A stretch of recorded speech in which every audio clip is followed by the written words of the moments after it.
Kung kahapon, nag-update ako o naggawa tayo ng isang video na kung saan paano nyo buburahin yung details o yung info ninyo dun sa inyong phone para hindi na ma-access nitong mga online lending app para hindi na kayo maharas at mawala yung record ninyo dun sa phone ninyo at dun sa apps na yon.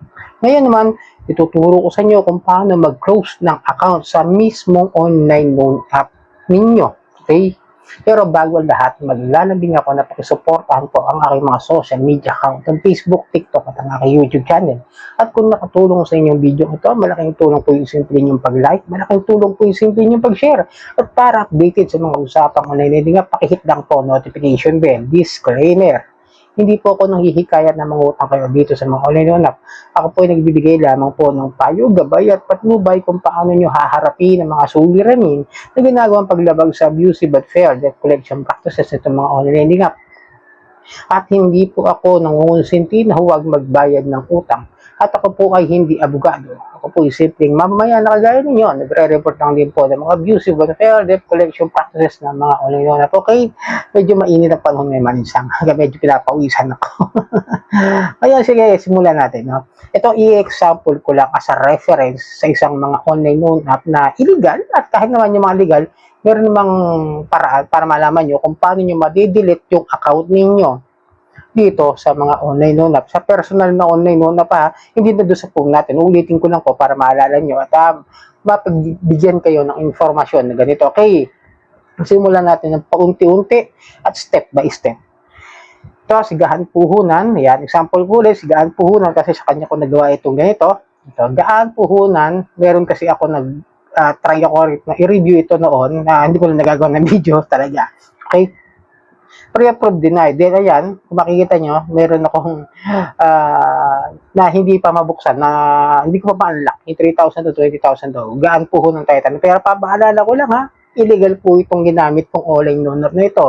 At sa mga ilang mga legal, hindi ko pa nasisilip yung ganitong paraan. Ngayon, punta po kayo dyan sa may baba. Silipin nyo. May home, may order, at mayroong mine. Okay? Punta po kayo dun sa may mine para doon sa profile. Ayan. Tingnan nyo. Ayan, nakikita nyo yan ha. Meron siya nakalagay account, certification, order center, privacy, policy, setting, contact us, about us. Punta po kayo doon sa may account. Ayan. Meron siya makikita nyo may close account at feedback. Yan. Yan yung mga step na kailangan natin sundan para maanuhan ninyo. Okay? Yung close account, pinutin po ninyo. Tapos, ayan po, makikita nyo dyan. Gaan puhunan. Tapos, takpan ko lang yung number ko. Okay, para din nyo malaman. Tapos, ito sa pag-close account, meron yung mga nakalagay na not recognizing loan products, cancel excess accounts, no demand for use, and others. Ako, pinut ko po yung others. Tapos, yung others, submit. Tapos, pagka-submit, automatic, data has been deleted. Okay? Wala na akong record sa kanya, wala na akong account sa kanya, close account na po yung aking info sa kanya, back to home page. Ayan, balik na nga, lumabas na po siya ng pusa. Ibig sabihin, wala na ho akong account sa kanila para kung sakali mag-apply ulit ako, pwede na ulit ako mag-apply sa kanila. Pero uulitin ko, that doesn't mean na mawawala yung utang nyo kasi eto, kapag kayo may utang pa rin, meron pa kayong existing loan na hindi na mabayaran just in case gusto nyo burahin, baka gawin nyo kasi gawin nyo ay tatanggalin ko na lang yung account ko, didelete ko yung account ko. Ito pala sabi ni Kuya Johnny. Hindi ho yung matatanggal basta-basta ha. Ulitin ko. Hindi ho kayo i-delete niyan pag may existing loan kayo.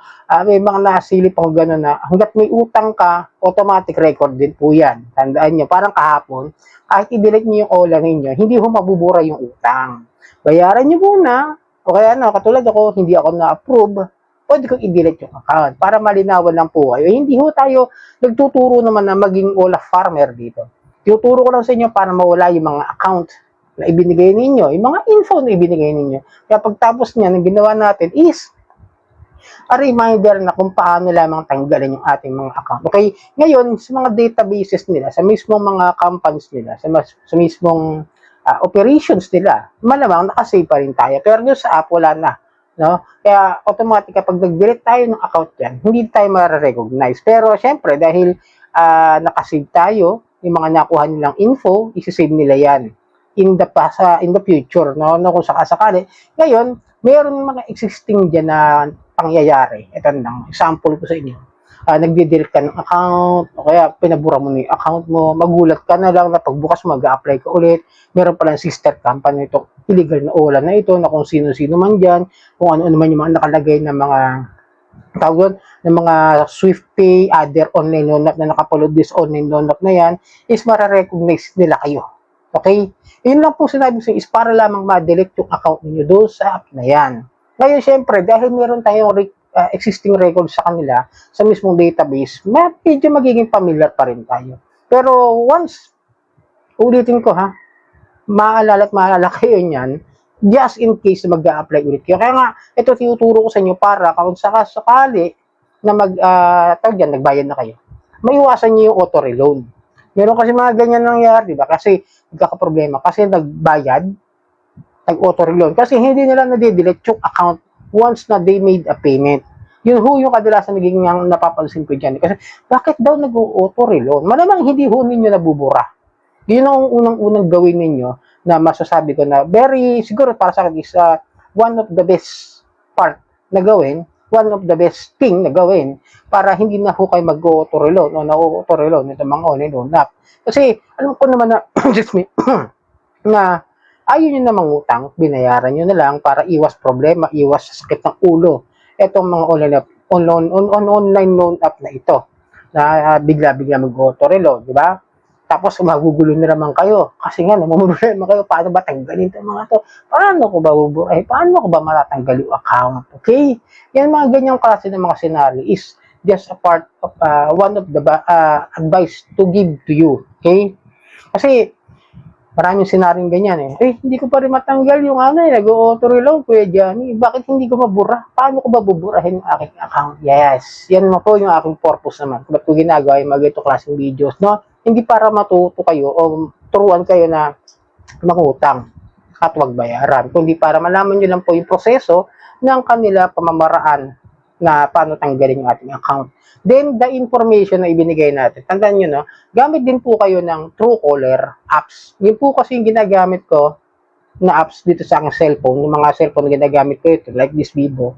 Lahat yan, mayroong mga Truecaller apps po yan. Kasi, they auto-block yung mga spam numbers. Yung mga spam numbers ay yung mga paulit-ulit ang messages. Tapos, iba-iba yung number. Kumbaga parang nanggagaling sila sa isang database. Kunwari sa OLA, di ba, meron database. Tatawag sa'yo, ito yung parehas ba ng message, pero bakit iba-iba yung number? Automatic block. Ngayon kung may mga order kayo, minsan nag-auto-block pero makikita naman yung message kapag may order kayo parating. Okay lang yun. Nag-auto-block lang sila sa mga unknown o spam numbers. Pero ulitin ko yung pag-delete ng account is not a promise na hindi na kayo sisingilin ng mga yan.